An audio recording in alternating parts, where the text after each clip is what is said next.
कोई अतिथि भाव से भोजन के लिए आग्रह कर रहा हो तो उसका अपमान न करो। मेरे सभी बच्चों, यह तो आपने सुना ही होगा, अतिथि देवो भव।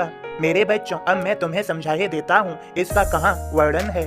तैत्तिरीयोपनिषद शिक्षावल्ली उपनिषद के 11वें खंड में अतिथि देवो भव का वर्णन है। मेरे बच्चों, इसमें मातृ देवो भव, पितृ देवो भव और आचार्य देवो भव भी कहा गया है। यानी धर्म के अनुसार माता पिता, शिक्षक और अतिथि सभी देव के समान हैं और इन सभी का सत्कार करना चाहिए। मेरे बच्चों, तो तुम समझ लो, कोई अतिथि भाव से भोजन के लिए आग्रह कर रहा हो तो उसका अपमान न करो। सदा याद रखो और अपने विचारों में आचरण में लाओ। और याद रहे, कभी किसी के बारे में अपने मुख से कुछ भी कहते हो तो भूलो मत, लोग कह देते हैं तो वही कहें जो यदि लोग कह दें तो तुम्हें कोई परेशानी, दिक्कत का सामना न करना पड़े। मेरे बच्चों, मैं तुम्हें समझा ही सकता हूँ, समझना तो तुम्हें है। यदि तुम मेरी बात को अच्छे से समझ जाओगे तो सुखमय जीवन व्यतीत करोगे। याद रहे, जहाँ विश्वास होता है वहीं विश्वासघात भी होता है। और सदैव व्यर्थ के वाद विवाद झगड़ों से दूर रहो। तुम सदैव सुखमय जीवन व्यतीत करोगे। लेकिन हाँ मेरे बच्चों, डरो मत। अगर मन में कोई छल कपट नहीं तो किसी से डरने की कोई आवश्यकता नहीं।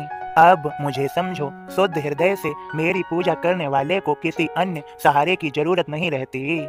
मेरे बच्चों, जब तुम्हारा हृदय शुद्ध रहता है और तुम मेरी उपासना करते हो तो तुम्हारे भीतर छल कपट नहीं होता।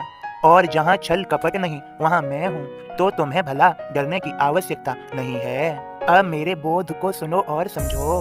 ओम साईं राम बाबा का बोध इस प्रकार है। गुरु के माध्यम से भगवान भक्तों से बात करते हैं। गुरुकुल मेरा उलटवा सिया, अनुभव से ही जान। गुरु कृपा ही साधन एक, निष्ठा एक प्रमाण। गुरु की साला में रहा साईं करें बखान। नैनों में वे ही बसे हरदम उनका ध्यान। गुरु सेवा कुछ भी नहीं, सर्वस्व ही वह जान। मन में जो यह भावना कहलाए अवधान। मेरे गुरु ज्ञानावतार, मैं तिन ढूंढा नाय। कृपा करें हम पर ऐसी स्वयं प्रकट हो जाए। पग बांधे कुएं ऊपर, शीश दिया लटकाय। पाया परमानंद जो गुरु ही समझ पाया। पंडित ज्ञानी दोनों को विद्वत्ता अभिमान। भक्त भाव भक्ति करे नहीं बघारे ज्ञान। तन मन अरुधन आपना गुरु के चरण चढ़ाय। गुरु चढ़ाए तो चढ़े, गुरु चाहे उतराय। करे धरे करवाए ले, गुरु ही करता होय। भक्त विनय गुरुवाणी का पालन करता होय। साईं संग चारों जने ढूंढ रहे थे काय। दैनिक साईं बोध पढ़ पाठक पता लगाए। ओम साईं राम बाबा के सभी भक्तों, बाबा की कृपा है, आशीर्वाद है आप सभी पर। यह अवश्य ही जान लें, तभी आपको बाबा का यह संदेश प्राप्त हुआ है। बाबा के संदेश बोध को प्रतिदिन सुनते रहिए, बाबा की कृपा सदैव बनी रहेगी।